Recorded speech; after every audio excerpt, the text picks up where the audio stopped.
This is a show about 7 people with bizarre superhuman abilities, and it does such a good job of saying, these people have these abilities. Okay, everything else has to be realistic. Mm-hmm. And it's whimsical and farcical in some ways, but never to a point where it breaks the suspension of disbelief. Is that fair? They're still humans responding to this, the one buy that you kind of get for this sort of premise.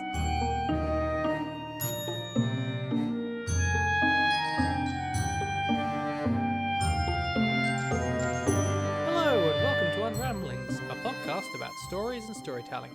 I'm Fafix. And I'm Charlotte. This week we're going to talk about seasons 1 and 2 of Umbrella Academy. We're not going to talk about season 3 because they haven't aired it yet. Yep. Before we get into that, we want to do a quick shout out for our latest Patreon supporter, Kari. Thank you for supporting the show. If any of you would like to be able to listen to our recordings live, you can join up for just $1 and you get full access to our Discord where we do all the recording live stuff. Yep. You can go higher and get bonus episodes as well, which are pretty cool, but you can start for just $1. Yep. Okay. Umbrella Academy. We're obviously going to be spoiling seasons 1 and 2. We've not read the graphic novels, so we won't spoil those, I guess. Except in as much as the show does. Yeah. If we have any other spoiler or content warnings, we're going to drop those in right here. Hello! We have managed to stay pretty light on spoilers this time. There's a couple of allusions to Legion, but there's really no actual spoilers. Similarly, there aren't really any content warnings. We talk a bit about the civil rights movement and homophobia in the 60s, and that's about it. And back to the past. Welcome back. Umbrella Academy follows the story of 7 siblings that have been adopted by Reginald Hargreaves, eccentric billionaire, because they were all born at the exact same time on the exact same day to women who weren't pregnant before that moment. They have special abilities, and other people in the universe presumably also have abilities because there were more of them that weren't found. Season 1 has number 5 of the kids come back from the future to tell them that there's going to be an apocalypse in a week, and they have to stop it. And then they do. Probably need a little bit more than that, don't we? Yeah. They find out that number 7, Vanya, is the cause of the apocalypse, and they try to stop her and don't, but do travel back in time at the last moment to avoid it. Then season 2, which is very different and takes place in the 60s, in which they find that there's going to be an apocalypse, and then they find that Vanya is the cause of it, and they have to stop it. And they do this time. And then they time travel again. There we go. That's the first 2 seasons. Yeah, although in fairness to Vanya, at the end of the second season, it's nuclear war that is kicked off by her having been kidnapped by the FBI. This is true. It's not exactly the same as her destroying the moon, which causes the apocalypse in a more literal, ultimate fashion, as in season 1. Yeah. There is obviously a lot of nuance and subplots that take part in that, and we'll cover those as they're relevant because there's a lot. Yeah, there's a lot packed into the show. We do just want to note before we get into this, obviously since the first 2 seasons of this have aired, Elliot Page has come out as trans. We're going to be using she, her pronouns for Vanya as a character, as she's referred to as female within the show. If we refer to Elliot Page, we'll be using he, they. Okay, so I think the first and main thing that we wanted to talk about this is how the show depicts family dynamics within this very strange family. Yeah, family dynamics and certain aspects of child development through flashbacks and just like developmental issues that are just very interesting in the way that they're shown. Yeah, both seasons effectively hinge on the fact that the way that Hargreaves raised Vanya was abusive. Yeah, he was neglectful and he gaslit her for her entire life. Yeah. Like emotionally neglectful, not materially neglectful, but that's still a form of neglect. I mean, there was that point where he locked her in a soundproof basement and... Yeah, that is also abuse. Yes. I mean, I think that's probably material neglect as well. Well, neglect is different than abuse. I mean, neglect is a form of abuse, but material neglect is more like not feeding your kid or... Okay, fair enough. Leaving them outside or things like that. But anyway, yeah. He made her feel like she was less important than the other kids for her entire life and was not particularly warm parent to any of them, but really went out of his way to make her think she was an outsider even within this house of outsiders. But like even aside from that, which is a pretty good way of like showing what that kind of neglect looks like, of just like having this one child who is clearly at the bottom of the hierarchy and being told they're not important their whole lives, like the toll that kind of takes on a person. There's just so many other aspects of their development that are and their relationships with one another and their reactions to each other that are just very true to patterns that you see in families and in kids and at the developmental stages that they show them in. Like the point at which Hargreaves becomes afraid of Vanya's powers and then decides to just make her think and make everyone think she doesn't have any is because she keeps pushing the boundaries in a way that is very, very true of young kids, of lashing out in certain ways and trying to establish like how far can I rebel before a boundary is held to, pushing the maids. And it's just, this is what happens when your 3-year-old has superpowers. Yeah, with the order in which we're shown things, it's a little bit messed up because it very much appears that Vanya has killed like 3 caretakers and tried to kill the robot caretaker too. Mm-hmm. And then during a training session, hurts Hargreaves a little bit. Yeah. Breaks his monocle, draws a little bit of blood. And at that point, he's like, oh, well, she's too dangerous. We'll have to lock her away. Yeah, it doesn't... The murder, not so much. Yeah, it doesn't really make any sense because that honestly showed a lot of control. Because I think she's like 7 or something, or like I think she's actually supposed to be like 4 or something like that. Our watching of this show did consist of a lot of pausing it and going, okay, well, if that character's that age and that happened that many years ago, then that must mean... Yeah, it looked like she was a decent amount older in the breaking the monocle training scene than she was in the killing all the caretakers because she didn't want to eat breakfast scene. And so I assumed it was a few years later. But it seems that it wasn't because she's very clearly like still a very young child in the oatmeal scene. And then her sister says that it was when they were like 4 that they were all told that Vanya got sick, which is the point where Hargreaves made her tell Vanya that she didn't have powers, which would make Vanya think that she didn't have powers. But that means that like at 4 years old, as a quote unquote tantrum, she had enough control to really just make it clear that she was not going to cooperate, but not actually hurt or kill Hargreaves. She didn't want to. She clearly like had more attachment to him, didn't want to hurt him than she felt toward any of the nannies before, the caretakers before. And to be honest, that's what he was looking for, is for her to have control. So yeah, it's just like, oh, it got too close to me, and so now I'm freaked out. What is wrong? What?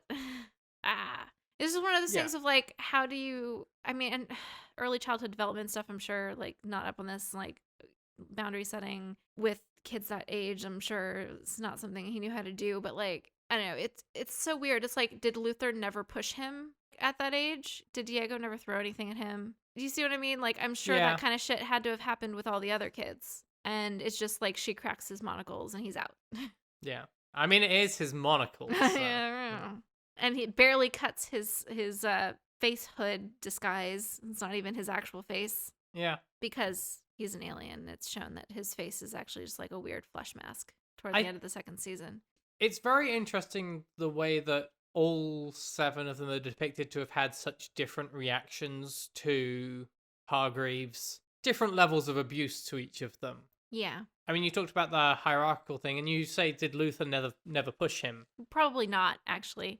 I mean, there had to have been a bath time at some point. Right. You know, like, I'm just saying, like, I mean, I guess Hargreaves was probably pretty hands-off. Luther probably pushed the nanny, but, like, Luther being the one who toes the line and is like, yes, you know, Dad has a plan and it's all very logical, makes a lot of sense for the person who has been put in charge of that situation.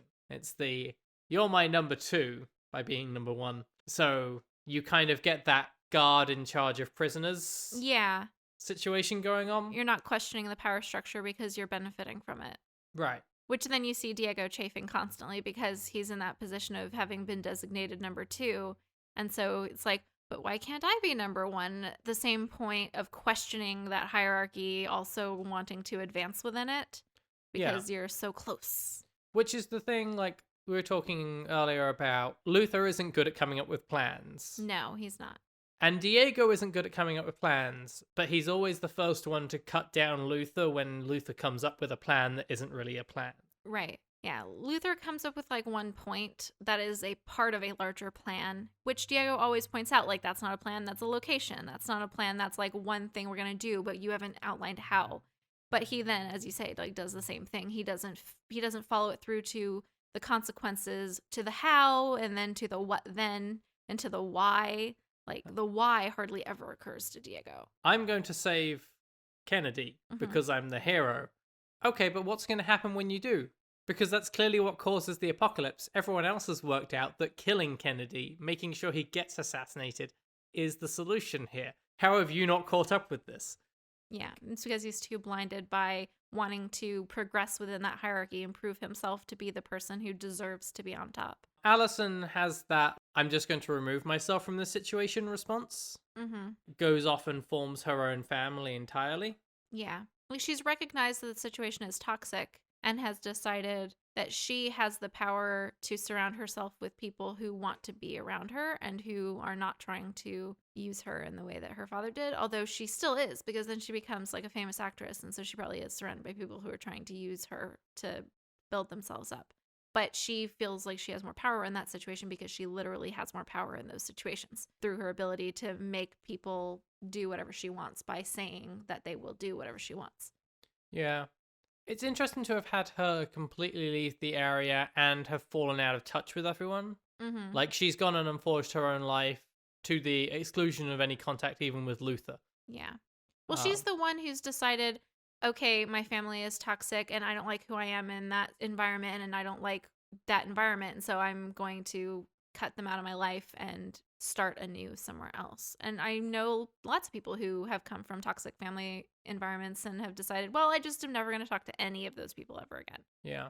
I find it fascinating that they managed to construct these 7 very distinct characters. And I feel as though they do all just take that starting point of how did they react to Hargreaves? Yeah. And then everything from there is just sort of logical extrapolation. Luther always wants to be in control and have a plan, but also always wants someone to affirm that plan. Yeah, he needs validation constantly.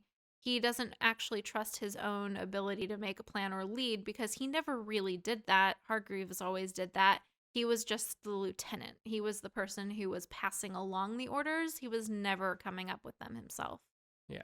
Part of that's Hargreaves because he was so autocratic in the way that he raised and trained them to be this mutant strike force that he never trusted them enough to have them learn how to do that and actually execute anything on their own. He was always calling all the shots. You can't learn to ride a bike if you never take off the training wheels. Klaus, having been thoroughly traumatized by Hargreaves. I mean, I guess his character is an extrapolation of what would happen if you saw the dead everywhere you went, combined with what if your only father figure was like, just get tormented by that straight for a while. I'm going to lock you in a mausoleum. Yeah. A lot of his coping mechanisms ring very true. Yeah. Especially since you realize that when he is intoxicated, it blunts his abilities, and he was traumatized in a circumstance of trying to use his abilities. So they are wrapped up in his mind with pain and agony and disappointment and shame. That, yeah, I mean, it makes sense that he's going to want to distance himself from that as much as possible and also have some fucking privacy, you know, have his mind and his perception to himself and as close. It's weird. His altered consciousness is the closest thing to a normal perception of the world as far as other people get that he'll ever experience. Yeah. There is, I think, a lot to say about Klaus and his journey. I kind of want to come back to that in full later. Yeah. And then 5 is just shown as like an ultimate pragmatist. He sees what he wants to do and what he needs to do, and he wants to do it. Like, he doesn't want to be in control of the team or anything. He just wants to go and do the thing that he thinks he's doing. He's much more focused on the outcome that he, and not as worried about the means. It's very much ends for him. Ben, we obviously get a lot less of his youth, but it's very clear that he's mostly tormented by his power and the fact that that power is being used for violence. Yeah. And then Vanya, we touched on already. So I think there are a few interpersonal things we want to talk about here before we move on. Pogo and Grace's position within the family is really weird. It is really, really weird. Grace is a strange mother figure. Mm-hmm. There's a lot of messed up things with her existing in any way, with the fact that she's based on someone Hargreaves knew. Mm-hmm. And also adding to that the fact that at the end of season 2, she's still alive, which means that in the 80s when he builds, or the 90s when he builds Gracebot, she might still be alive? Possibly. It's unclear. And then Pogo is an interesting storytelling device. Yeah. Because has a lot of the roles that a father figure would have in that first season when their father isn't around in any format other than flashbacks, and ends up being like someone that can be killed off to create a lot of guilt. Mm-hmm.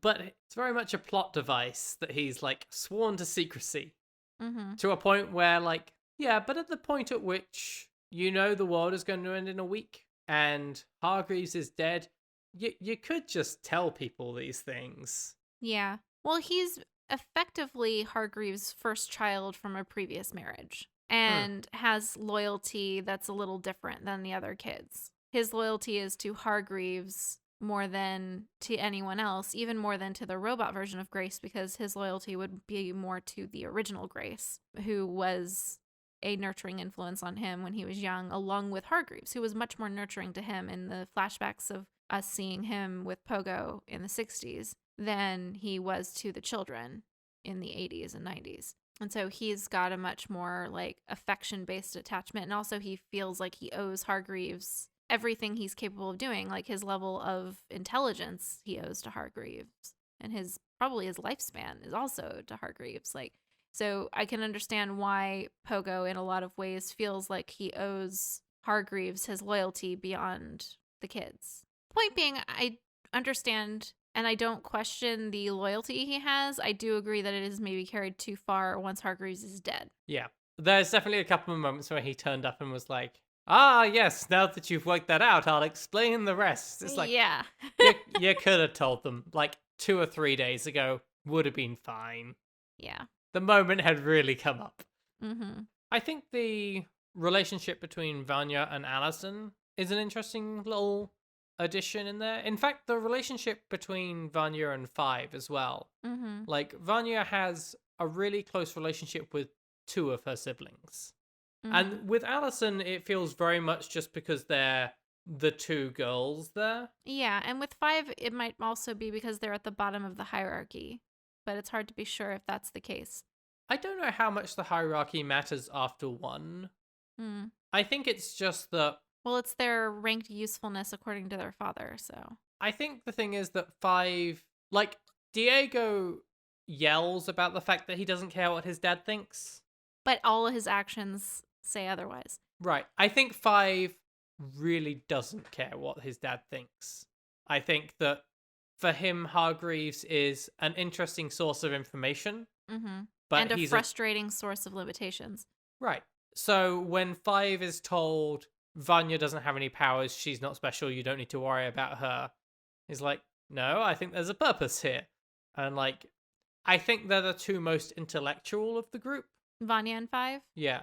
I don't think it's by accident that the thing that 5 is making all of his notes and equations in is a copy of Vanya's book. Mm-hmm. Those are the 2, like, intellectual creative outputs that exist in the... And the violin. Yeah. That Vanya plays. She becomes a concert violinist and is a really impressive one. And violin music is closely tied to math, which is also very important to time travel. Like, physics are very tied up in both of their powers. Yeah. Ultimately, they do have a lot in common in those regards. I really like how that entire relationship is displayed. It's fairly subtle because, like, there's the first moment, like, when 5 comes back, he goes and sees Vanya because he trusts her. Mm-hmm. But it's so early on that we don't necessarily have all the pieces there yet. Yeah, but they have already set it up in an even more subtle way by when they are talking about his disappearance, it's mentioned by her and Pogo that for like a really long time after his disappearance, she kept making snacks for him and leaving them out at night and leaving the lights on and things like that. Like she was kind of, doing that widow's walk type of thing of trying to make sure that when he came home, there were things to welcome him and he would feel at home, trying to maintain that connection. But I think the biggest tell is when you see him in the future as a kid coming back to the ruins of the academy, and the first name that he yells is Vanya. Yeah. She's the first one that springs to mind in that situation. Yeah. The first one he's worried about. Yeah, and looking for. I think the last part of the weird family dynamics I wanted to look at was the whole Luther Allison thing. Yeah. Yeah, that one is really weird, and I'm not quite sure how I resolved that, because it is very common for kids who aren't related, who are in like a group home or something together, to like have romantic feelings like that. But they were raised together from infancy, and usually when you're raised from infancy with somebody, there are like weird mechanisms that basically make you think of them as your sibling and not be interested in them. There might be an extent to which, like, you don't get the impression that they ever meet anyone else. Yeah, they're very isolated, and there is that aspect to it. There's also the aspect to it of they're not even necessarily explicitly encouraged to think of each other as siblings. Like, they do because they're raised together, and because Grace, the robot mom, does kind of treat them that way. But like Hargreaves is not really trying to bond with them or make sure they bond with each other. So it's weird. Like, he wants them to work as a team. He doesn't want them to like play nice and share and be close and teach each other things in the way that I think a lot of people want children who are siblings to interact. Yeah, I think Ben's funeral scene is very telling for some of that. Where it's just like the way that is held is it's not the care and affection about the fact that you've lost a sibling. It's that you've failed as a team. Yeah. Like, even in that situation, he can't view them as family to himself or others. Yeah. And I think it makes a lot of sense that when they go back to the past and find younger Hargreaves and are like, "We're your kids," he's like, "No, you're not. I would never do that." Yeah. I know who I am, and in the future, I don't have kids. And he probably shouldn't. Yeah. And he's having them for the wrong reasons. Like, he adopts them for the wrong reasons. He doesn't adopt them because he wants to raise them and he wants to be a parent. He's not a very good parent, and he doesn't really make any effort to try to be a good parent. It's that he wants to control a source of power and influence the world through control of those powerful people. Yeah.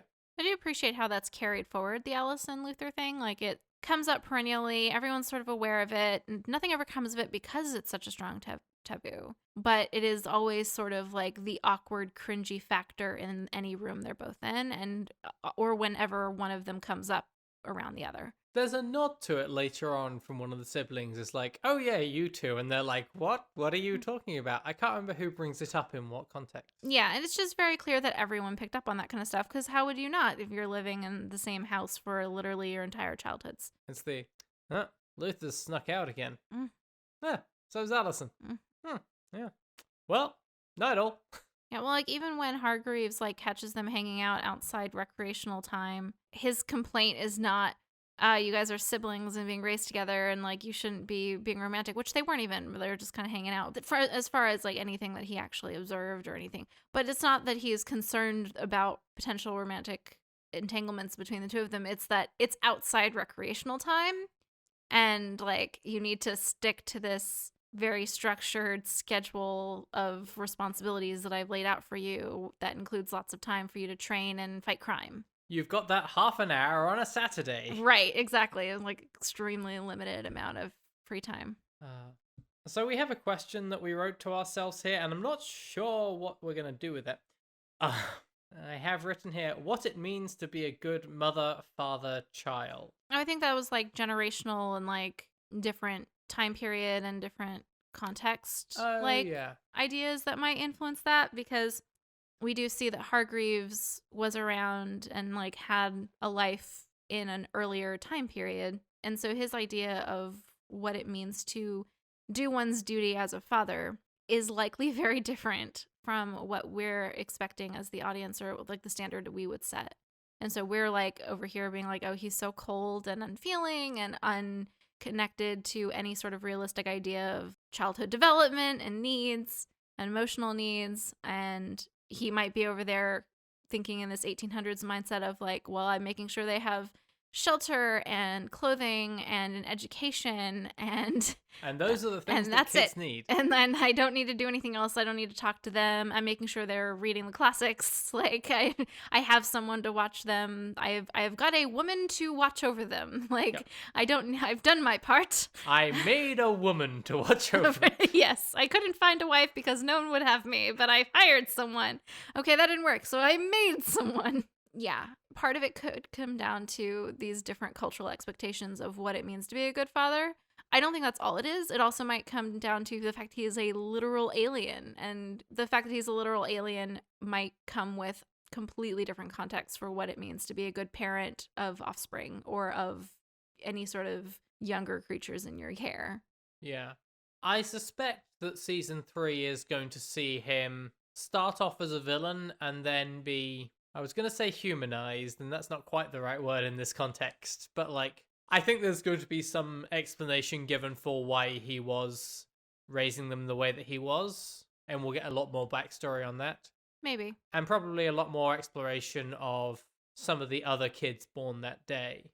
Maybe. And that, I don't want to go away from this too quickly because we haven't really talked about Grace, but like, but that would make sense, especially with Lila. We'll get to that in a minute. But going back to this idea of, you know, the different expectations or perceptions of what your responsibility is as a parent, as a mother, specifically as a father, specifically as a child, as a son or daughter, like there's so many different temporal and cultural contexts that mold that. And Hargreaves made a lot of choices in terms of him building and programming Grace. And we see like there's this very clear 50s and 60s influence on what she looks like, how she talks, this Texas influence on how she talks, because she's literally modeled on a specific person, but also on these like ideals of femininity and motherhood of Americana. And that is something, those are choices he made because he literally made her. Even if he was just trying to make her like the Grace he knew, I don't think that's what he ended up doing. Well, there's some interesting aspects there because, for one, I think it's a little bit strange because the Grace he knew was a scientist. Exactly, and that's what I'm saying. He definitely didn't remake her. Yeah, but also, Grace exists in the timeline where Diego didn't go back and incite a breakup of their relationship. Right. And it's possible that that will have changed in the timeline for season 3. Mm-hmm. Whether she was dead in the original timeline because of things to do with being around Hargreaves, or whether they broke up anyway and then he made Grace, and whether that influence was in that house. Mm-hmm. Like whether he'd have the same memories of her to build something with that spirit. Yeah. It's hard to say. Yeah, but there's just a lot of reflections of like potential conflicts. Like they feel like he was so cold and not a good parent and like very toxic because they grew up in early aughts context, at least with the way the show is set, or like, you know, in the 80s and 90s. And the expectations for your parent in that time is very different than in the time that we see Hargreaves living previously, and in the 1960s even, where in the 1960s also it was considered totally acceptable for a father to work all day and be very aloof and in his office and not spending lots of time with his kids, maybe occasionally on the weekends, like going to the park or something, but like not being that warm and certainly not being considered neglectful or derelict of like emotional duty to have that sort of distant and business-like relationship with his family. Yeah, and you wait until they're sort of 15 and 16 and you can be fairly sure they're not going to die of cholera. So yeah. One of the 7 has become a parent in the time that has passed. And I think Allison's issue of using her power to have complete control over her child is a very believable natural outcome of being Hargreaves' child. Yes. And like, if Hargreaves had Allison's power, he would have used it on his kids all the time. He would have used it all the time. Yeah, I don't 100% believe that. But even if she hadn't been Hargreaves' child, the temptation is so believable because, like, I have not ever been a parent, but I've worked with a lot of kids and a lot of kids of a lot of different ages and a lot of different ability, various circumstances. And I understand that the very early years of childhood are very trying on new parents. Like, you're sleep deprived and it's exhausting and there's a lot of bodily fluids and things like that. Like, you really get stretched to the end of your rope. And it's very easy for me to imagine that you'd get to a point where you make that mistake, where you give in that one time and you think it's just going to be the one time, which is what she says. Like, you know, she just couldn't get her child to stop screaming about something. I don't remember what it was, but it's just like, you just want a moment of peace and you think it won't hurt anything and you think it won't be a big deal, but it's that breach of trust. And it's also that once you've done it once, it's easier to justify doing it again. Like, oh, nothing bad happened before, etc. And so, like, I get it, you know, it's fucked up and it's wrong and she shouldn't do it. And she knows that. And I appreciate that that's how it's handled in the show, but it's also very relatable and understandable to me. Yeah. And I think it's one of the things where, like, this is a show about 7 people with bizarre superhuman abilities. And it does such a good job of saying, these people have these abilities. Okay. Everything else has to be realistic. Mm-hmm. And it's whimsical and farcical in some ways, but never to a point where it breaks the suspension of disbelief. Is that fair? I would agree with that. I mean, there are even, like, the musical numbers, and maybe those are a little bit beyond, like, a tiny stretch, but not by that much, honestly. I think they're usually pretty well integrated, but that they're still humans responding to this element, this one big thing that you know, the one buy that you kind of get for this sort of premise. Yeah, I mean, the thing is, the musical elements are part of how the story's being told. Mm-hmm. And, like, they're a artistic choice, but I don't think they tell an unbelievable story or unbelievable characters through them, and that's the big thing. No, I agree. In fact, a lot of the time they're highlighting very relatable and understandable and human parts of the character development and the character relationships. Yeah, I mean, I think one of the biggest sticking points that I had was being unsure of what Vanya's power was. Yeah, it's still kind of murky. Like, I still don't quite get what it is, because, like, at the beginning it sort of seems like, oh, it's manipulation of sound waves, but then that doesn't really quite work with the stuff with the kid in season 2. So it's clearly more than that. Meh. Yeah. Also, how sound waves bleach everything and draw life force out of people. Like, again, there are a lot of unanswered questions. It's clearly more than that. Yeah. We don't know what that exception to the rule is. Mm-hmm. So one of the really interesting things about season 2, and within this family dynamics conversation, is the introduction of Lila. Yes. In that so much of her story is a replication of the story of the others. Yeah. I was waiting for someone else from that, like, 42 pregnancies or whatever to show up in the story. Like, I remember asking you about it in season 1, being like, but what about the other, was it 35 kids? And you're like, I imagine they'll get to that in season 2. And you were very right. That is exactly what happened. I appreciate that it's very much the same kind of situation. It's the handler from the commission who try to curate a specific timeline, who does a very similar thing to Hargreaves and identifies one of the kids and maneuvers things to get that child to adopt her. And she does that by killing Lila's parents and then lying to Lila and saying that they didn't value her or want her or something like that. And it's very much the same relationship. It's replicating it, but it's replicating it with a mother instead of a father. And so I appreciate that it kind of takes that dynamic and makes it more about power and manipulation and instrumentalizing a person who has a capacity that you want to use, and shows that that's not necessarily a thing that's because Hargreaves is a man or patriarchy or whatever. Like, it's just as much a thing as anyone who wants power could do that. Yeah.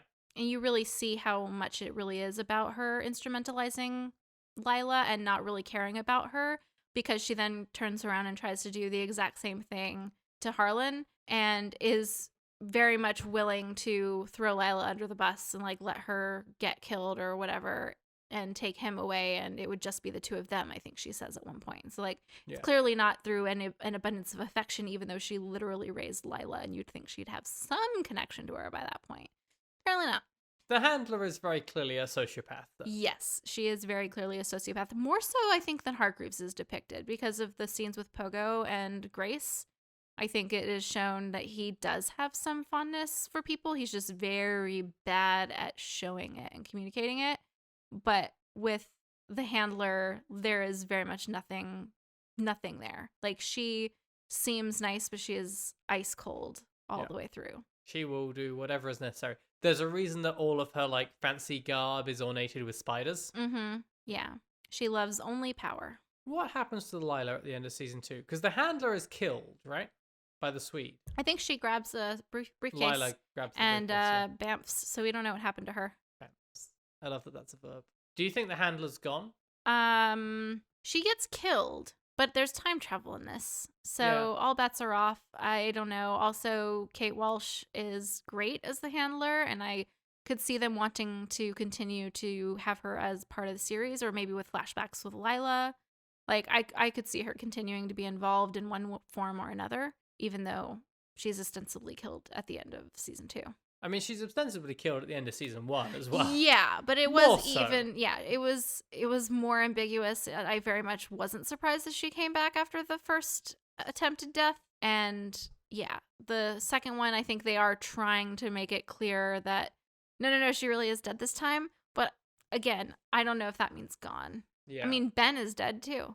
And we know he's back in season 3. Because it's a different timeline. Because it's a different timeline. Well, they also go, like, Ben's dead for real dead, not, like, just dead and only visible to Klaus, but, like, gone. And then he's back corporeal in another timeline. So, like, who knows? We've gone off on my own little theorizing tangent and not what we're supposed to talk about. I think there's a real danger of that with this show. It is a fascinating show to theorize about. It is. And so I think one of the most engaging things about it is I think that it is structured for that. Very much like Steven Universe. Like, it's the same kind of a thing. There's so many different threads, and they're so interesting.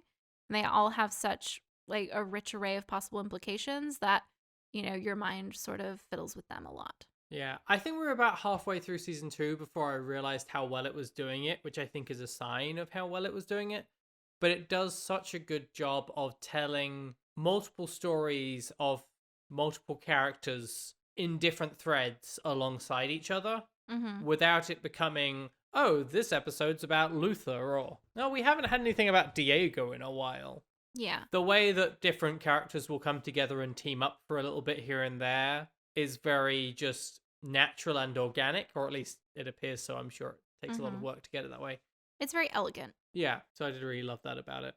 And I just think it's a great aspect of storytelling that you see done not so well very often. Yeah. Well, the threads are woven together very seamlessly in a way. You were saying earlier, like, it's not like there are chunks that are just focused on one character. There's never going to be a specific storyline that you're not that interested in, and so you can skip chunks of that. That's not how this series works. Yeah, I think it would have been very easy to end up with the 7 of them as kind of an amorphous blob, where there was really 3 big characters and then a few side characters. And I mean, Ben is a major character despite being dead. Yeah. He is less major than the other ones, I would say. Less so by the end of the second season. In the first season, he's less prominent. Sure, but he's an important part of the narrative still. Yes. And he's an important part of the narrative because of his presence in Klaus's parts and because of his absence in everyone else's parts, which is a really neat trick that they managed to pull off. Yeah, and only works because Klaus is kind of a dick. Yeah. Which I guess makes it a fairly natural time to actually dig into Klaus a little bit. Yeah, we didn't really talk about the Klaus-Ben relationship when we were talking about the family dynamics, but I do think that's one of the more interesting pairs within the 7, because once Ben has died, which we still don't have a whole lot of clarity on the details for, Klaus is the only one who can see and interact with him, and seems to lie to everyone else about Ben's presence or absence and what Ben is and isn't saying and various things, and Ben is forced into this horrible role of watching someone he cares about make horrible mistakes all the time and do things to literally keep from seeing him, among other things, but also to get away from him constantly. And like, that has to be horribly painful. Yeah. I really appreciate the detail at the end of season 2 that Ben didn't want to go into the light and had lied to Klaus about that. Yeah. In a way that made Klaus kind of beat himself up for a long time. Yeah. Like, it's kind of messed up, but it makes that relationship much more equitable in its fucked upness. Yeah. I was thinking the same thing, and I couldn't quite think of a good way to say it. Like, it makes them both the asshole there. Because, yeah, Klaus is constantly lying about whether or not Ben is there and how Ben has, weighed in on an issue or whatever. But also, Ben lied about that huge fucking thing in a way that probably made Klaus feel horrific for, like, years. It may have been an underlying part of his drug abuse. Like, there's a whole lot there of, like, the guilt of not only feeling like you were part of letting your brother down in a way that got him killed, but then potentially, like, manipulated him into losing out on heaven. I cannot imagine the kind of guilt that would be. Yeah. Of course, then to double down on that by then lying about that person all the time. But, like, I know, it makes... Both of them are the asshole. Yeah, it makes them both the asshole. We're not saying it's okay to be an asshole to someone if they were kind of an asshole to you a while ago. Yeah. But it's kind of that thing of, like, people are the most hurtful and inconsiderate of the people that they trust to not leave them because of that. Like, you show your worst to the people you love and trust the most. Because if you do it to people you don't love and trust, they're going to bail on your life. And they're going to be like, yeah, fuck this. I don't need this in my life, which is fair. Like, so we hurt the ones we love because we trust them to still be there once we are past that terrible moment. And I think you really see that with Klaus and Ben. They show each other the worst of themselves, but they kind of need someone to show that to. Yeah. So one of my favorite storytelling things that this series did was send Klaus to Vietnam for a year and not show you the majority of it. Mm-hmm. It does such a fascinating thing to that character while still managing to keep him very much the same character. Mm-hmm. Like, it's transformative without erasing that character. Like, he doesn't come back and he's fixed or anything. He just comes back with a new outlook on things. And he doesn't come back broken, because he was already a pretty broken person when he went. He's just differently traumatized, but also differently strengthened because he formed a strong, genuine connection with another person in a way he hadn't before. He actually fell in love, and that changed him, but he also saw the horror of war, and that changed him in a different way than having the other experiences that he'd had. Yeah, he spent his life running away from everything that's too permanent, Mm-hmm. and apparently that's harder to do in Vietnam. Yeah, he had to stay in one place and form a connection with people for a year because it was literally contingent. Like, his survival was literally contingent on that. Yeah, like, it's fascinating to me because Klaus is kind of introduced as such comic relief, but I think he has also the most, like, tragic story. It's kind of like the classic clown. Yeah. Tragedy, comedy combination. Mm-hmm. He's fun and lighthearted because he laughs in the face of death. Mm-hmm. It's kind of meaningless to him. When they go back to the 1960s, it's very believable that he's ended up in the head of a cult. Yeah. It's like, that comes up and you're like, yeah, Mm-hmm. that is what would happen, isn't it? Yep. I mean, it's like Allison ending up involved in the civil rights movement. It's like, yes, these people end up in that time. That is what happens with them. Those the circles they end up running in because that's who they are as people. One of the things I think is interesting about Klaus and the cult is that Ben goes along with it. Yeah. When we're introduced to them again, you can see that Ben is kind of tiring of it. Yeah. I wonder how much of it is just that he's relieved to see Klaus with a purpose, Mm-hmm. regardless of whether that purpose is Kind of good. shitty. Yeah. Yeah. But also, like, it's weird. He's the head of a cult, but also they worship him for things that are true. He literally does have powers and does know things about other people and connected to their lives and the dead and things like that. Like, he's a spiritual leader because he is literally a medium, like actually legitimately a medium, and can influence the physical world in ways that don't make sense to other people because he's, a medium and dead people can help him, like, levitate and stuff. So it's weird. He's head of a cult, but he's not actually lying. Like, he says he's a fraud at the end to try and get them to go away, and they totally don't take it the way he intends because, of course, they don't. They're part of a cult. But he is not actually a fraud. I mean, he's a little bit of he's sort of misrepresenting some of the things, like, his words of wisdom and things are, like, always song lyrics from the future and things like that. The wisdom of the late 90s. Yes, the wisdom of the late 90s. But if you think about it, though, like, what he actually is doing is providing them guidance literally from the future and communion literally with the dead and like another plane of existence that other people can't touch, which means he's not a fraud. Like, he's actually pretty legitimate. Yeah, I guess that's true.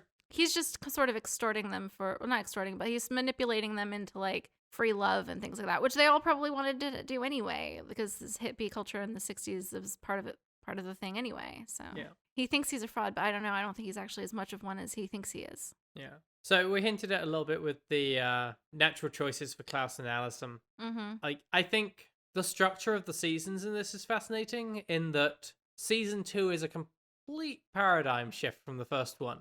Like, sure, they're still trying to stop an apocalypse, Mm-hmm. but setting it in a completely different era makes it a very different sort of story. Yeah. And season 3 is clearly going to be a very different sort of story as well.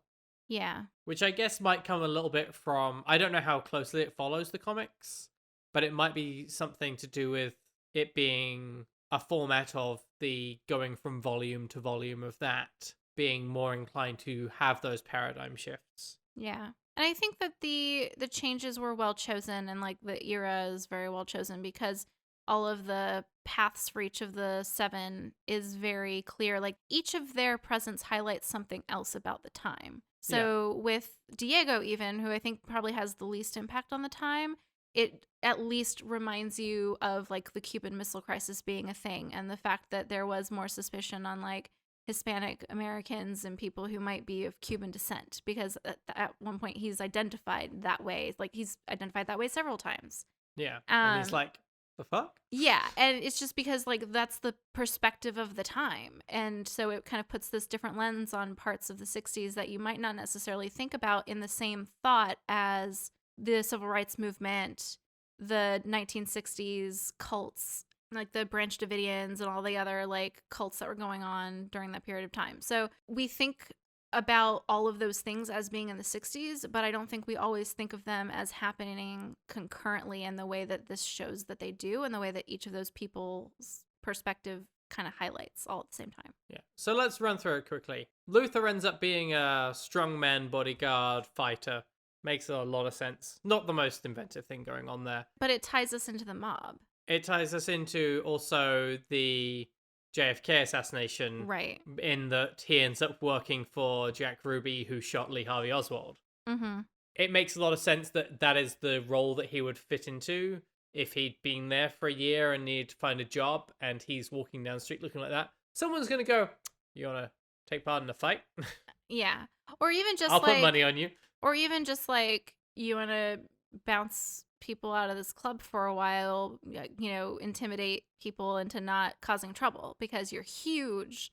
No one's going to want to start shit if you're in there. Yeah. Diego obviously ends up in a mental hospital because he's trying to do Stalking crazy the things. president. And the Cuban stuff that you already mentioned. Allison joins the civil rights movement, settles down and gets married. Yeah. Which I think is an interesting choice when so much of her season 1 arc is about her ex and her romance with Luther and her child, that it really highlights the necessity for her to get married. To me, yeah, it highlights the importance for her of having a community and having connections. She has to have a life outside of being part of the Umbrella Academy and having these powers and that external expectation from the Hargreaves situation. Because that's what happens when she leaves the Hargreaves, the Umbrella Academy, and cuts ties and gets married and leaves that life behind. And then when she's stranded in the 60s for who knows how long, possibly the rest of her life, she's like, okay, well, I'm going to build a life then. I'm not going to just wait around for an indeterminate amount of time and not do anything, which I totally understand. Yeah. And Five understands too. Like, he does acknowledge like that he gets it. And when she tries to start saying like, oh, I didn't know how long it would be, and she's like, no, I get it. And especially because he acknowledges like the last time that he got stranded in time, he didn't come back for like 20 years or something. And the rest? 35? 35 years? 45? Well, Yeah. for them, like from the point when they were 15, Oh, yeah. like from their perspective in the timeline, he left when they were 15. He came back when they were like 30 or something, Yeah. right? I think 28. When they were 28, yeah. Maybe. Point being, it was more than 10 years Yeah. that from when he left to when he came back.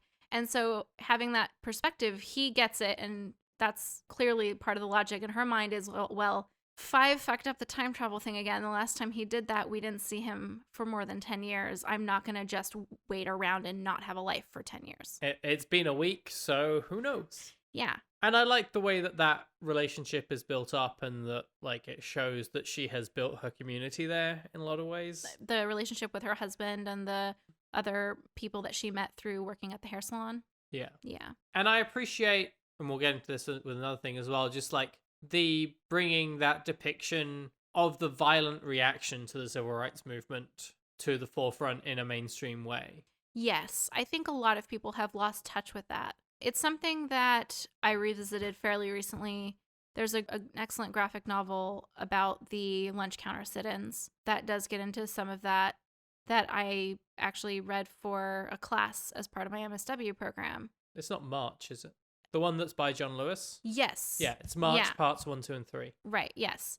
And it does get into like how violent, how hateful people were, people spitting on them, throwing food on them, calling them all manner of things, just how ugly that was. And I think a lot of people look back on the 1960s and the civil rights movement with these rose-colored glasses and think, you know, racism is over now and like that fixed it or whatever. And that's just not true. It was pretty awful. And like it took a lot of courage and a lot of perseverance to stick with that in the face of all of that. And I appreciate that they show some of that in there because I think a lot of people have forgotten. Yeah, well, it's the thing. I mean, or don't know. For one thing, like, I mean, John Lewis took part in those and he died last year. Mm-hmm. But there's the pictures of the integration of schools. Right. And there's been pictures floating around just this last week. I've seen them going around again of those people are all still alive. Yeah. They're in their like 70s now, right? Like, yeah. On both sides of that. Yep. They're still active members of the community doing their thing. Yeah, but a lot of people sort of in the middle generations, like people who are in their 30s, 40s, 50s right now, don't remember that.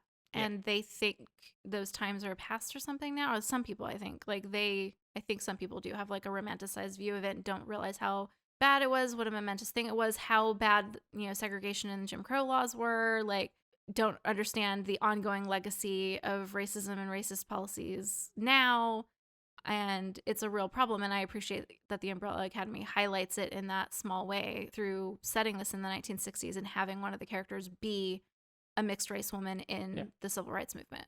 I mean, the year when this is set, my parents were both alive and not much younger than I was when 9/11 happened. Like, it's that recent still. Mm-hmm.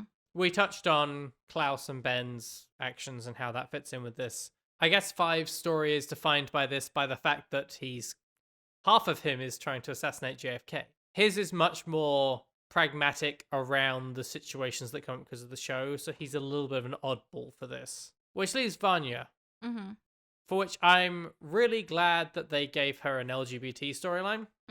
And I would be fascinated to know what the decisions behind that were, whether that's directly from the comics or whether that was a decision partially driven by Elliot Page. We talked a little bit about some of the costuming for him and interesting choices being made there. Off microphone? Yeah. Yeah. In terms of like setting the second season in the 1960s, and I think we were running the risk of talking too more about the second season, but that does... We talked a lot about the first season in the first half. Yeah. Provides an opportunity to show, again, how far we've come since the 1960s as far as public acceptance of homosexuality as like not only a thing that a person can be, but a thing that a person can choose to live in alignment with. Because that's very much the conflict there, is that she falls in love with a woman who takes her in after hitting her with her car. It's very Back to the Future. And the woman that she falls in love with after they have slept together and when Vanya's trying to convince her to like run away with her is very much like, that's not even a possibility. Like, what are you talking about? Like, that's just not how life works. Like, that's crazy, you know? And at that point in time, it was a lot harder. There was much less example of that being a possible way to, you know, plot your life. But not impossible. But also women couldn't get bank accounts without their, you know, on their own. Like, in the 1960s. Like, to be an independent lesbian couple had a lot of hurdles. Yeah. And I mean, everything that we've just said about Allison and the civil rights movement applies. It's really important that they're bringing that into the mainstream, reminding us of how recent that was. Yeah. I mean, gay marriage was only legalized in what? 2015. So, like, that was literally 6 years ago. And you're only saying 6 years because we're recording this on the 22nd of January. Yeah. So it was really about 5 years ago. And before then, there was more public acceptance of homosexuality, but it was by no means to the point that it is now, and far and away different than in the 60s. Yeah. But back to your comment about our conversations about the costume choices for Elliot Page as Vanya. Like, I do think that there is a lot of room if they want to go the path of having Vanya be a trans character and later come out as trans masculine or non-binary in some way. Because I don't think that they have done anything to indicate that Vanya has a strong attachment to a feminine identity. Yeah. And obviously gender presentation is not the same as identity, but I mean, the cues definitely don't indicate that to me. No, I'm interested to see how it is. There's certainly, it wouldn't be necessary for them to have Vanya be trans. Oh, no. But there's I'm just certainly saying, part of me that would like to see it. So. Sure, yeah, it would be great to have a trans actor actually depict a trans experience rather than having cis actors do that all the time and then be nominated for Oscars for it. Yeah. We are definitely seeing a move towards that. And Yeah. I do really appreciate it. It's one of the few reasons I would recommend watching the OA, which I got halfway through season 2 and then I just is that there is a trans character in that who is incidentally trans. It's a part of their narrative, but it's not their defining feature, and they're played by a trans actor. Yeah, there's a similar minor character in some of the later seasons of Grey's Anatomy. I think this has come up before. Yeah. Point being, like, you know, there's the occasionally things going around of like when people complain that somebody's transition came out of nowhere, like there were no signs or whatever. And then like people will always retrospectively be like, I mean, there was a lot of effort also to conform to social expectations, but the signs were there if you're looking for them. And I think that's very much the case with the depiction of Vanya as a character. Like if that is an arc that they decide to follow with the character, I don't feel like it would be inconsistent with anything that they have done with the character up to this point. Agreed. I really like Vanya as a character. Vanya is a great character. So we were talking about Vanya, which I think makes a logical move to talk about how there's an interesting portrayal that I think the only other thing we get a really similar thing to is in X-Men, of the effects of there being people with powers like this and that being public knowledge. It's perhaps not as clearly public knowledge as you might expect. Like people... The Incredibles. Oh, The Incredibles. Yes, you're right. It's perhaps not as clearly public knowledge as you might expect. Like, people still seem surprised when strange things happen. But I guess they are fairly limited in number. But I feel you kind of know Umbrella Academy was down the street. But I guess by the time that most of season 1 is taking place, it's been a little while since they were doing anything, and they've probably fallen out of public eye, with the exception of Allison. Yeah, well, they've dispersed, and Luther's on the moon, and Vanya wrote a book, but it didn't do that well, although it must have done okay, or it wouldn't have gotten a paperback edition. Now you're stealing my points. You're right, I am. I'm sorry. Charlene got to enjoy me pausing it and giving a 10-minute dissertation on the publishing industry and how the odds of paperback books coming out of a hardcover book is... Yeah, well, with Harold, who is Vanya's love interest / main antagonist for the first season. Yeah. He is obsessed with the Umbrella Academy kids because he has the same birthday, and he's alienated from his family because his mother died when he was born and his father is abusive.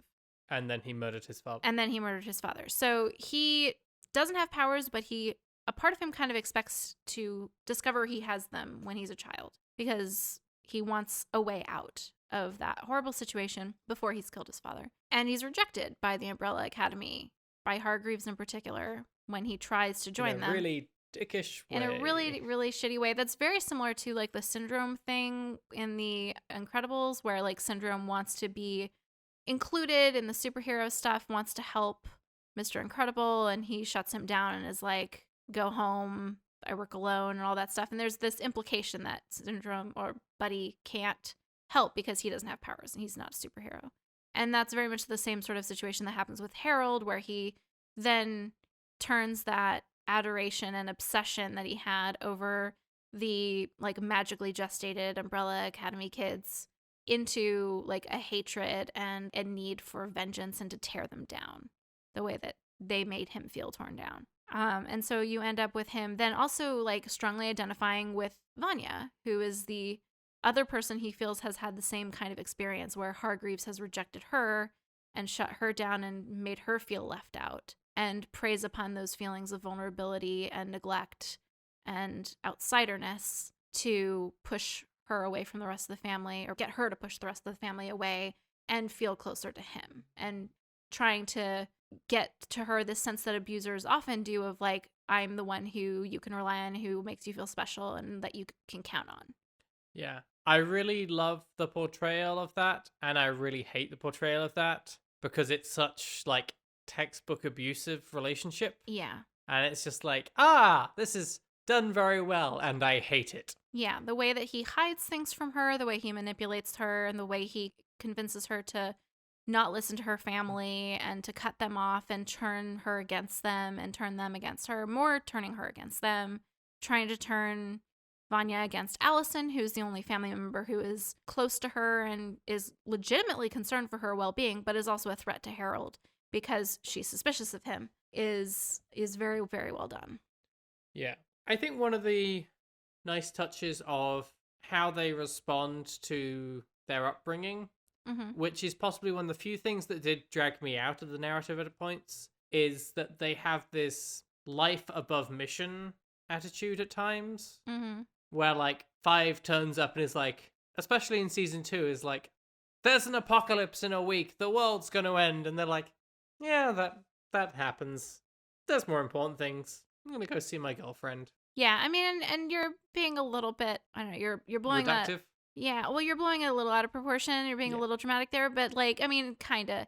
It's more like, okay, but I can't let that take all of my focus. Like, I'm not going to let that keep me from trying to rescue this person I care about, try to follow through on this mission that I have, or let down these other people that I feel I have a responsibility to. To me, what that says is like going back to the first season where you see the flashback of them as kids, and like Hargreaves, from the point that they're young, has them out foiling bank robberies and crap, sends Luther to the moon to fulfill a mission. They've lived their whole lives, or at least a large part of their formative lives, going from crisis to crisis all the time.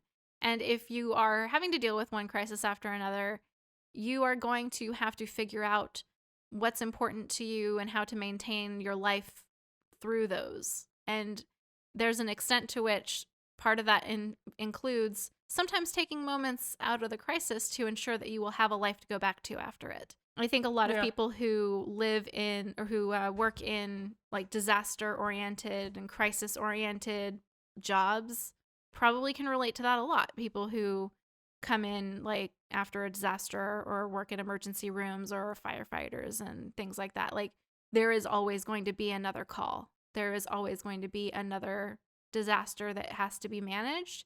And sometimes before you head out to that, you have to call the babysitter to make sure they can pick up your kids. You know, you need to take those few minutes. Otherwise, there are other problems once you've finished putting out the fire. Yeah. Luther's reaction to 5 at the start of season 2 is very much like, I'm not interested, go away. But otherwise, I agree with you, yes. Like, the stuff with Vanya is like, okay, we've got to go back to the future. I've got to go and get this person.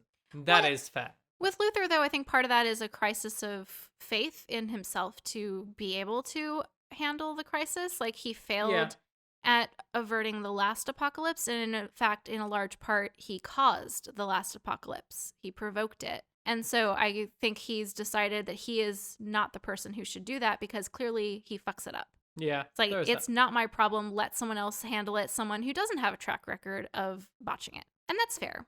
Yeah. So I think that's all the main things that we want to talk about. But I think the big question is, where does this go in season 3? Well, I think it's fairly clear that we're going to explore some of the larger world dynamics of what's been happening. Like, so far we've been seeing effects, and I think we're going to have to dig into either wider effects or further back causes and like influences, because we're going to have to follow the thread of what happened to the other 35 kids, or at least what happened to Lila. And I think that naturally follows on to figuring out what happened with all of those women who suddenly gave birth to kids that they weren't pregnant with before, and what's going on with Hargreaves and him being an alien, and what are his interests on the dark side of the moon. Like, I think that they've teased enough of those things in the first 2 seasons that if they don't start addressing those in the 3rd season, it's going to feel like a broken promise to the audience. So that's what I suspect is the direction. I don't know that they're going to really all the way unravel that. I'd be a little surprised if they did. But I think that they need to be digging into, where do these people come from? Why are these things happening? Who are all these players? What is the timeline that the commission wants to preserve? Who are deciding those things? Because I think that enough of those questions have been piqued now. I think you're right. I think we'll probably start to get answers. Mm-hmm. As Umbrella Academy runs on slightly shorter seasons, I think we'll probably delve into some things more, and some other things will just be sort of moved along. I think we will get more of a backstory of Hargreaves. I think the Dark Side of the Moon will probably be part of the climax. Like, it'll be setting up season 4, will be an answer to that, or a heading towards that answer.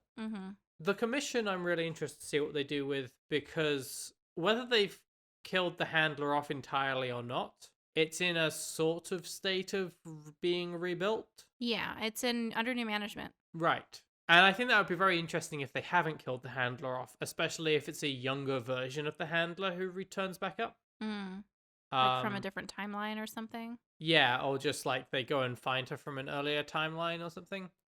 I could see there being something she has the answer to, that they need to ask her. But her finding that that's what's gone on with the commission could be interesting. As you say, that is a big question mark over what is the commission's goal. Who has decided what the correct timeline is? Yeah, well, that was the first question I had when we're introduced to the commission, of like, we preserve the timeline and make sure what's supposed to happen happens. Literally, my first reaction was, and who gets to decide that? What are the criteria for what has to happen? Especially when you find out that that includes an apocalypse in 2019. Yeah. Why does it have to end there? Right. And that they're okay with letting it end in World War III, I guess, in the 60s. Maybe. Because we don't see the commission working against that. Yeah. It's very strange. We definitely need some more backstory on that. I think a lot of season 3 is going to hinge on the whole doppelganger situation. We definitely have a replacement Ben. Yeah, the alternate timeline Ben, and the alternate timeline that they're in general for season 3. But there is a question whether the other 6, or other however many, are the same people, or whether they're different kids from that, and whether Hargreaves' interaction with them when they were in the 60s meant he changed his process and either got different ones or got more. Yeah, that's interesting. If they are the doppelgangers, I'm a little bit hesitant because I can see there being so much room for cringy, uncomfortable stuff with that. Yeah, I think they probably are going to go with other ones being the same, or maybe a circumstance where Ben's the only one left or something like that. Well, you see the shadows of people standing above. Do you? Yeah, I forgot about that. I don't know if you can identify the silhouettes or not. Yeah. I forget. It's hard to say because 5 and the handler and like a lot of stuff with the commission makes it very clear that, you know, the whole butterfly effect thing, like, it really is a super tangible thing. Like, in order to change a massive course of events, is like you kill the butcher and that person doesn't get food poisoning and what have you, etc. Yeah. The whole world changes. And so the fact, like, everything that they did in the 60s could result in a totally different subset of the 42, or maybe there's a different number of them that happen, who knows. But a whole different subset of kids being raised by Hargreaves, as you point out, which is not really something I'd considered. I kind of assumed it would just be the same ones, and we just see, like, you know, alternate timeline versions of the same people. It's very comic book, which is what this comes from. Yeah. So that's kind of what I expect, but it wouldn't be a break from the established rules if it wasn't that way. Well, also, I totally question any ranking where Vanya is not considered the most powerful or like most valuable or whatever, if he hasn't done that whole bullshit gaslighting her into thinking she doesn't have powers thing, because she's clearly like the nuke of those 7. So yeah, Just because Hargreaves is sexist, who knows? I think it's arguable that the women have the strongest powers. Mm-hmm. Well, no, because maybe Klaus. It really kind of depends on what you consider power and what you. But honestly, like I really think like Luther should be at the bottom. Luther and Diego have like the least impressive and world affecting abilities compared to all of them. And for some reason they're 1 and 2. Like it makes no fucking sense to me. While it doesn't make a lot of sense within what we know of her power, the fact that we see Allison can make people's brains explode does make her extremely powerful. Yeah, that opening scene at the beginning of the 2nd season does introduce a lot of questions as to exactly what her power is and how it works. I am very confused about the structure of it because it does seem to be tied to the I heard a rumor thing, but I suspect that's a crutch. I suspect that's just how she learned how to use it and that's how she unlocks it. But I don't think that it makes a lot of sense for it to be a thing that is actually necessary for the exercise of it, but that's a whole other thing. Yeah. I suspect that one of the things that we might see in season 3 is Allison learning to use her power without that crutch and being able to do it more spontaneously. Yeah. Because honestly, what I think her power would make the most sense to be is basically Professor Xavier. Yeah. Well, the thing is that with all of them, they seem to, and it makes sense under Hargreaves' methodology, that they have learnt their powers to a point where they're useful to Hargreaves and stopped. Yeah. Like, 4 doesn't reach his potential and Hargreaves is upset about that. Diego can clearly bend bullets shot at him and just stopping them straight, but the only use his power is put to for most of the story is bending knives that he's thrown because he got that far. Hargreaves was like, great, that's useful, done. Yeah, practice that forever. Get better at that very narrow bit of what you can do, probably. And the limitations that he clearly put on them with people like 5. So I suspect that we'll see moving away from those limitations, partially because that's the natural growth of those characters were not held back by Hargreaves, but also because it's the natural progression within a comic book world that they're going to get more powerful. Yeah. But going back to who the other people might be, I think because they go back and tell Hargreaves lots of things, he knows that these kids are going to be born and can prepare and try and get into a position to be able to get more of them. That's true. When he gets to 7, it happens and he goes, oh God, and goes and tries to get as many as he can. He gets 7. The Academy could be full in this world. It could be. They could have Lila. They could have Lila. There could be a second Lila there. I had another thing I wanted to call for season 3 and I can't remember what it was. Oh, Harlan's got to show back up at some point. Yeah, probably. Because he clearly still has the power. Oh, that's the scene that I wanted to call. I think Allison is going to go and visit a very old Ray at some point. Yeah, I can see that. Whether that will be on camera or not, I don't know, but I think it will be nodded to. So I wonder if in the timeline that they're in, if Dave is still alive and maybe Klaus could visit a very old Dave. Possibly. Their connection would be much less developed because they would have only met for those few days in the 60s, which were quite a roller coaster of days rather than the established like year-long relationship that they would have had in the original timeline. But it'd be much more of a, hey, you're that weird dude who saved my life situation. Yeah. Maybe. I don't know that you saved my life. I just know that I didn't die and you had said I would. Yeah. Yeah. Anything else you want to call for season 3? I'm very worried it's going to be very cringy at times. I mean, I think that you've called most of the ones that make logical sense that we've talked about before this. I think Vanya will be cool. So I think that's a pretty good response to the big question. A little meandering, but it'll do. But I think the bigger... Well, I mean, it's sort of our theories for season 3. It's going to be a little bit all over the place. That's fair. But I think the bigger question is, how do you feel about the time travel in this? I'm very glad you asked. Doesn't work. Oh, tell me more. I have this thing with time travel. I know it's difficult, but it's been messed up so many times that you know all the ways it's going to be wrong. And it doesn't work in this one. Just define it. Tell me how it works, and it's fine. But they don't. It doesn't work. Because people go back in time and then... Okay, so, first of all, they have to create a new timeline. That has to be how time travel works in this. When you go back in time, the time that you left still exists, but the point that you go back to branches and selects a new one. Here, let me show you this diagram. Oh, we're on audio a podcast. Format. Damn it. Can attach one to the show notes, maybe?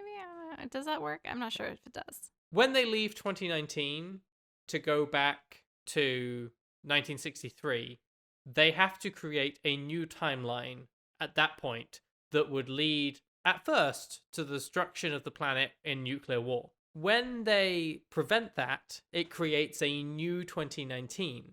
And we know that that has to be what happens because they send 5 back to the future. When old 5 goes to the future, that should cause a ripple effect that immediately ages up the 5 that is still in 1963, because he would have gone to 2019 as an old man, existed there, stopped the apocalypse, well, not stopped the apocalypse, traveled back to 1963 as an old man and been there. But it doesn't create a new timeline. But it doesn't ripple forward. But it doesn't ripple and make 5 older. Therefore, it has created a new timeline. And when that 5 then goes back in time, it will have to create a new timeline because we're told that's how time travel must work. Except that then 5 and the others go forward in time, at which point they must be going to a different timeline. Because when they push 5 into the new timeline that they create, you see the group of them from the original season 1 shot waiting for him through the vortex. And throw that same fire extinguisher at him. Right. But when they go forward in time, they end up somewhere else, where there's a different group of people. Except that nothing has happened between those 2 events that would change the timeline. All their interactions with Hargreaves that would change such events have already happened. So old 5 should have gone through to the new timeline with the new Hargreaves and the new Umbrella Academy, which is no longer called the Umbrella Academy, it's called something else and I've forgotten what it was. But that doesn't happen. So that doesn't work. Okay? Still with me? You wanna Kinda. You wanna know what really messes this up? It only works if when you travel back in time, it creates a new branch of a timeline and keeps the old one there, right? Do you agree? But then how does the commission conserve one specific timeline? Yeah. But then how does the commission conserve one timeline? That doesn't work. So I have a proposed solution. I'm not going to like this, am I? Because you're either going to be wrong or make me look stupid. I think that the issue might just be that 5 is shitty at time travel and occasionally goes to parallel timelines instead of the main one. And they might be changing the main one, and there might be a main, like, prime one to go back to that is alterable and rewritable, but there are also branches and all parallel possibilities in terms of, like, many worlds. Different things happened. There are different parallel ways things could have gone, and 5 occasionally fucks up and gets to those, including at the end when they're in the dark timeline with Ben, who is number 1, and the Hargreaves, who knows about them. Because 5 is not using a briefcase, which would theoretically keep you on the same timeline because it would be calibrated by the commission to always circle back on that one prime timeline. Hang on.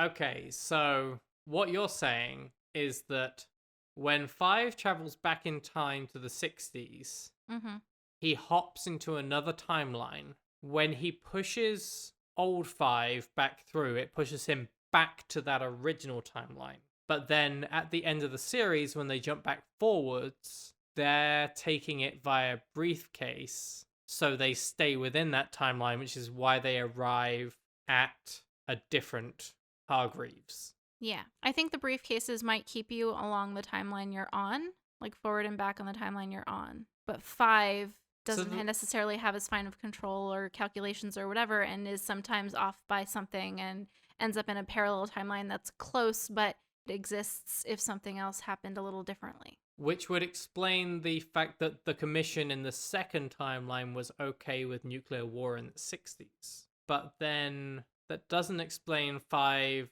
jumping forward and backwards in supposedly the same timeline. Jumping forwards in the same timeline originally. I don't know. I'm saying there's room for it.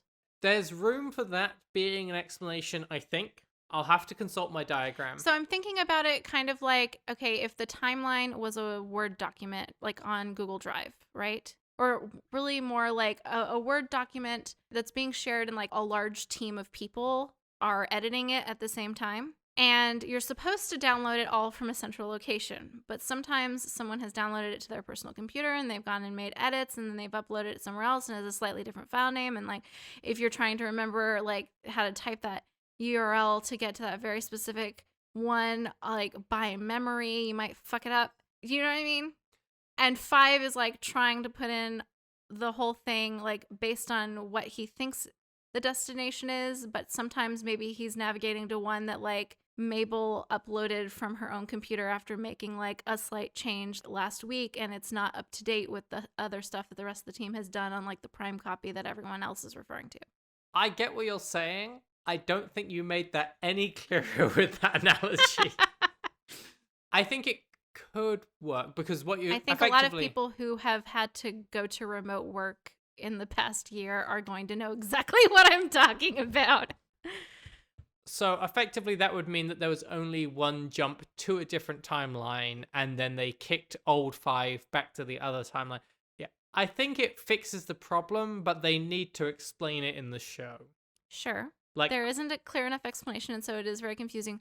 But I think if you're looking at it, assuming there is a way that it works, that might be how it works. It's a stretch. It's time travel. It's always going to be a stretch. I'm not sure what that does to a lot of the storytelling and messaging. I think it might fuck it up. I think it might sort of defeat the point of a lot of stuff and have some messages about whether you can or can't change things.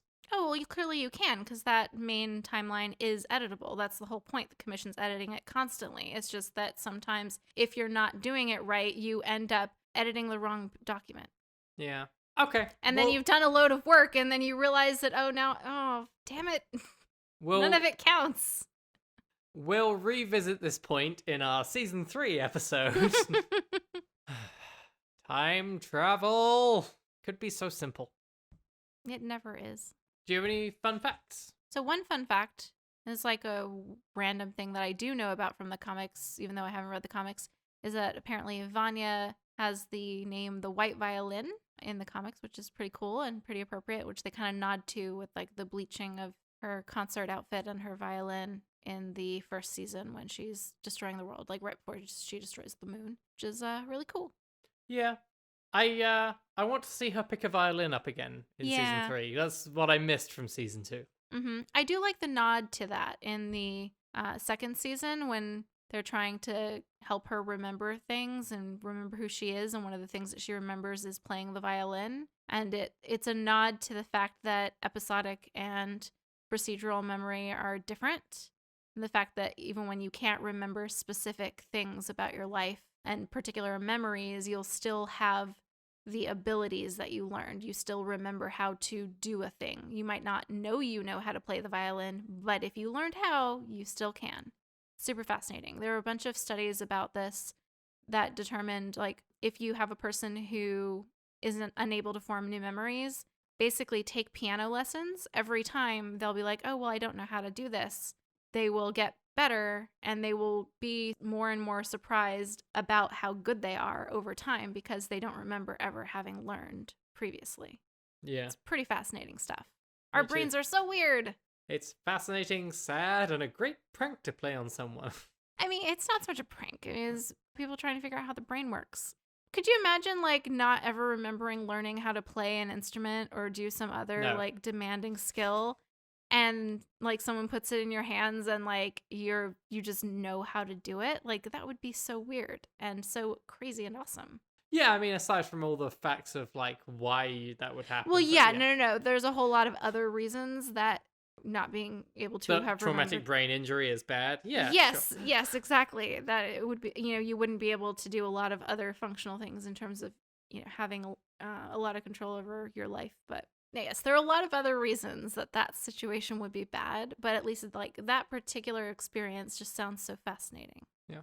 The fun fact I have is born out of the music. We were watching this and I was like, wow, the music in this is done in a really interesting way. It's kind of similar to Legion. And the reason for that is that there's a lot of the same people involved in both shows, particularly in the music department. Yep, it's pretty cool.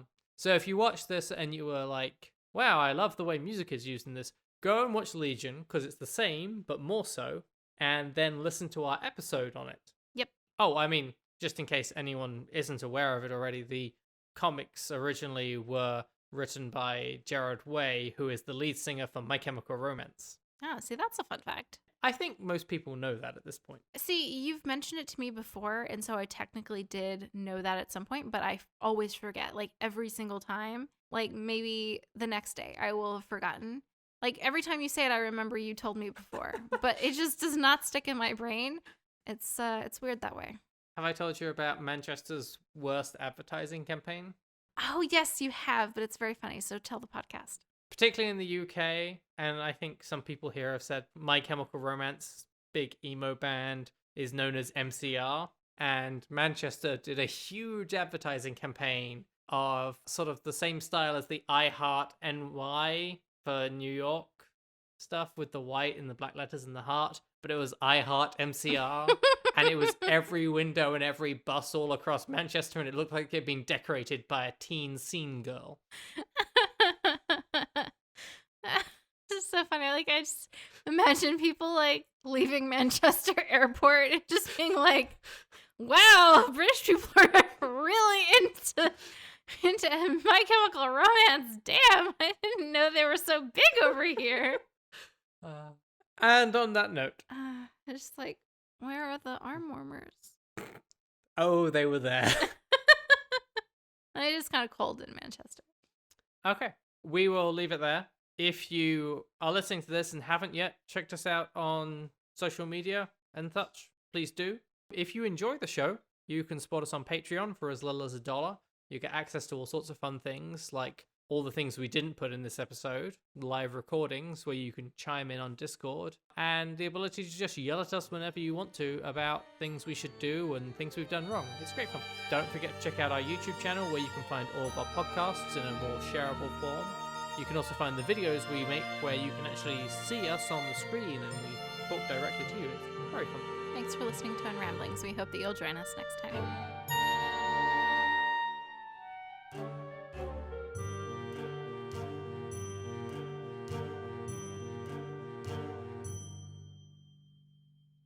Oh, I think we'll keep the question, but I think we'll cut the end off of it. Oh, maybe. And us continually punching pop shields. They're called pop shields because you have to pop them every so often. Ugh.